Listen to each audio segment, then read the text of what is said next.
आदाब नाज़रीन, अगर आप किसी ऐसे शख्स को जानते हैं जो घूम फिर करके कारोबार करता है, या किसी ऐसे अपने महल्ले में किसी गरीब इंसान को जानते हैं जो सड़क किनारे ठहर करके कारोबार करता है, या फिर जो बस्तियों और गलियारों में जा कर के कारोबार करता है, तो ये वीडियो आपके लिए देखना बहुत ज़रूरी और बहुत ज़्यादा अहम है। ये वाक़या शहर हैदराबाद का है, जहाँ पर एक मोहम्मद नामी लड़का है। ये दरअसल खिलौने बेच रहा था, और ये खिलौने बेचते बेचते जब लंगर हाउस के पीएस हदूद में जा पहुंचता है, तो वहाँ पर एक शख्स इसके पास से खिलौने ख़रीदने के लिए आता है और खिलौने ख़रीद लेता है, और ये कहता है कि अभी मेरे पास पैसे मौजूद नहीं हैं, तुम एक काम करो, मेरा मकान पास ही में है और मेरे साथ यहाँ पर से चलो। वो लड़का अपने बड़े भाई से फ़ोन पर बात करवाता है, और फिर वहाँ से उसके भाई की इजाज़त मिलने के बाद वो उसकी ब्लैक कलर की एक्टिवा पर सवार होकर के वहाँ से निकलता है। अब ये शख्स इसे घुमा फिरा करके मुराद नगर, कभी कभी लंगर हाउस से घुमा फिरा करके एक मकाम पर ले जाता है और कहता है कि तुम थोड़ा नाश्ता कर लो। नाश्ता करवाने के बाद वहाँ पर के सीसीटीवी कैमरे में ही इसकी तस्वीरें क़ैद हो जाती है, और फिर इस बच्चे से वो 120 रुपया मांगता है। पैसे मांगने के बाद वो इसे गाड़ी पर बिठाता है और ये कहता है कि ये पैसे मैं इसलिए ले रहा हूँ क्योंकि मरीज़ के लिए मुझे फल लेना है, मैं तुम्हें पैसे मेरे घर जा कर के दे दूँगा।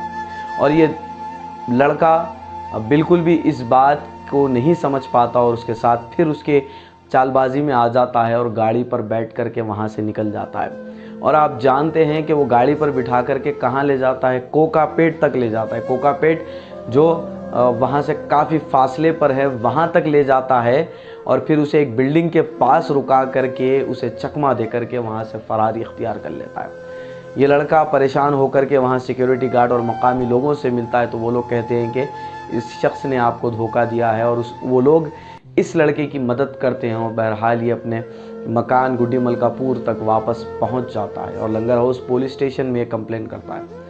दोस्तों, आए दिन हम हर रोज़ देखते रहते हैं कि अलग अलग किस्म की चोरियां होती है, अलग अलग किस्म की वारदात होती है, लेकिन ये वारदात आप जानते हैं कि ये जो चोरी हुई, ये 1200 रुपये का सामान चोरी हुआ, और उसका लड़के का जो मोबाइल फ़ोन था वो तकरीबन 6000 का था। ये दो चीज़ें चोरी कर ली गई।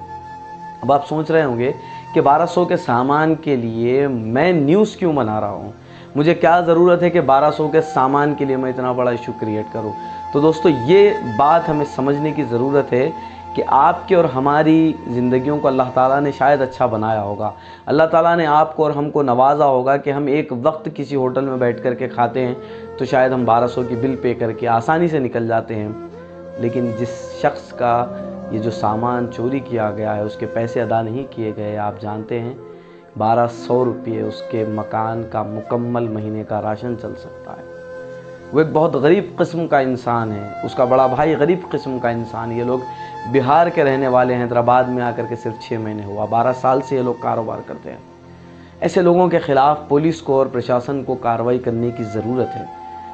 6000 रुपये का मोबाइल फ़ोन भी उसका चोरी कर लिया गया, और चकमा दे करके वो फरारी इख्तियार कर लेता है। सीसीटीवी फुटेज आप देख सकते हैं, सीसीटीवी में क्लियरली नज़र आ रहा है ये शख्स। लेकिन अफसोस की बात है कि आज के दौर में भी ऐसे हैवानात ज़िंदा हैं।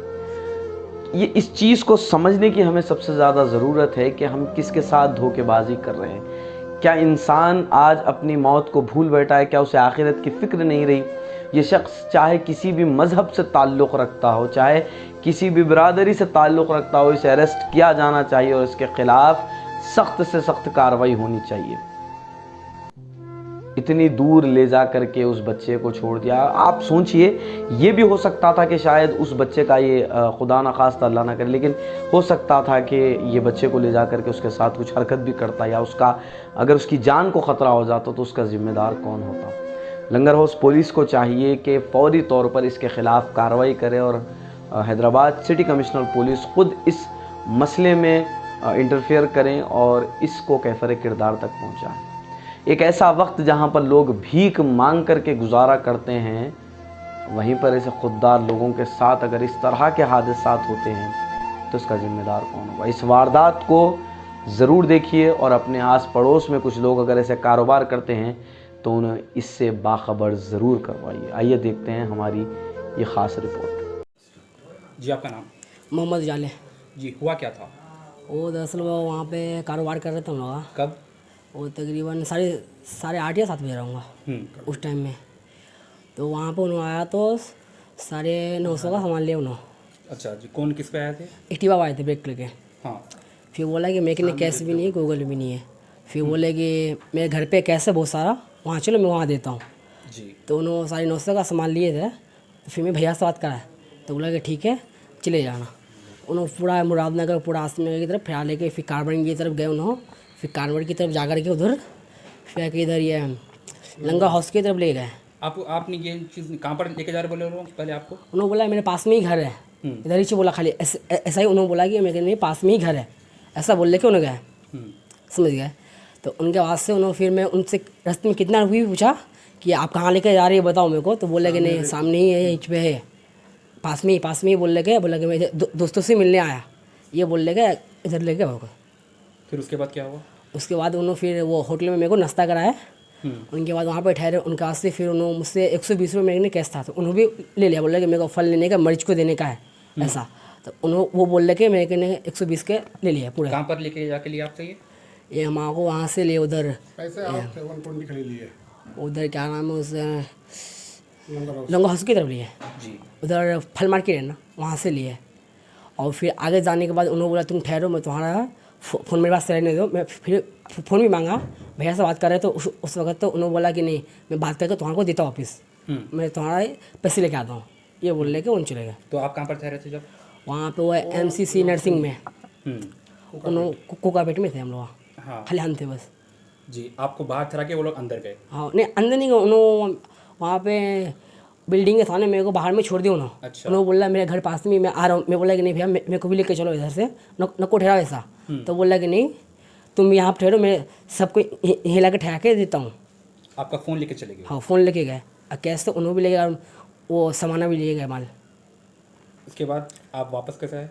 वहाँ पे उनका एक सिक्योरिटी गार्ड था वहाँ पे 2-3, तो उनको मैं बोला तो ऐसा हादसा हुआ, तो बोला कि ठीक है वो घर का नंबर या भाई का नंबर तो दियो। भैया का नंबर तो नहीं था, एक मेरा भाई था वहाँ बेंगलोर में, तो उनको मैं कॉल किया। फिर वहाँ से इन्होंने कंप्रेस करा है कॉल को, तब यहाँ से फिर नंबर ले लेकर पूरा वहाँ से ऑटो बुक करके फिर रात में आए। अच्छा, आप लोग रहने वाले कहाँ के प्रॉपर? बिहार के। बिहार के जी। यहाँ कितने साल से कारोबार कर रहे हैं? यहाँ तकरीबन कारोबार भैया 12 साल से कर रहे हैं। 12 साल से? हाँ 12-15 साल से कर रहे हैं। हमारे को आया वो 6 महीना हो गए, साल भर पुड़ गए यहाँ के। पुलिस में कंप्लेंट करें? हम करें। जी। पुलिस वाले क्या बोले आपको? उन्होंने बोला कि ठीक है मैं देखता हूँ। कौन सा वीडियो भी पुलिस देखा, स्टेशन ये लंगा हाउस में ही कराया। वहाँ पे मैं वीडियो भी निकाला था वहाँ मिठाई दुकान से, जहाँ नाश्ता किए वहाँ से। उनके चेहरे आप पहचानते हैं? हाँ चेहरा पहचान लेता हूँ। कितने जने थे टोटल? एक ही जने थे। हाँ ब्लैक एक्टिवा थे बस। ठीक। Okay right. है? आपका बिल करा लेंगे ना। सामान कितने का था आपका? सामान 1200 का था। 1200 का था जी। और आपका मोबाइल मेरा मोबाइल था ये 6000 कुछ चिल्लर का था, कौन से कंपनी का? लावा कंपनी का था। दवा कंपनी का? जी। उसका सिम चालू था? सिम चालू था। कंप्लेन दे दी? हाँ कंप्लेन दी। उनके बाद मैं वहाँ पहुँचने का समय वहाँ पे उन्होंने छोड़ के गया ना, उनका आधा घंटा बाद मैं कॉल किया। कॉल करने के बाद से उन्होंने मोबाइल जब ऑफ बता दिया, तो मैं वहाँ पे एक जने वहाँ पे डॉगी चला रहा था, तो मैं उनसे टाइम पूछा। फिर मैं उनको ऐसा हादसा बताया, तो बोले कि वो तो वहाँ को चकमा दे के चले गए ऐसा। नहीं, आपको ऐसा महसूस नहीं होगा? एक तो नहीं, इन्हें महसूस होने नहीं दिया। उधार था, फिर आप अपना फ़ोन दे दिए। उस टाइम में भैया से बात कर रहे थे उन्होंने कि मैं जा रहा हूँ बच्चों को लेकर के, ये करता हूँ, पैसे दे के मैं जाता हूँ, वापस से मैं ला कर छोड़ता हूँ, तो मैं ऑटो पकड़ा देता हूँ, ऐसा उन्होंने बोला मेरे को। उसको आप लोग पहले से जानते हैं? नहीं जानते। नया आदमी? मेरे फ़ोन से उन्होंने बात कर रहा था खाली भाई से बस। समझ गया। गवर्नमेंट से क्या चाहते हैं आप अभी? जो हमारा फ़ोन मिला वो खोआ वो होना, आज जो मेरा लॉस हुआ उसको मिलना तो बनता ना उनके वास्ते। समझ गए बस। Abrar fashion fabrics multi branded fashionable textile showroom, Raymonds, Reid and Taylor, Siyaram और डिगजैम जैसी कंपनीज का कलरफुल कलेक्शन, सूटिंग्स, शर्टिंग्स के अलावा डिजाइनर शेरवानी, डिजाइनर सूट्स, जोधपुरी, सदरी, कुर्ता पाजामा और पगड़ी बेहतरीन सिलवाई के साथ आपकी हर पसंद का लिहाज वाजिबी दाम में बिल्कुल ही नए स्टॉक के साथ आपकी तशरीफ आवरी के मुंतजिर। अबरार फैशन फैब्रिक्स, मूसाबोली बिसाइड पिस्ता हाउस, हुसैनी अलम रोड, हैदराबाद।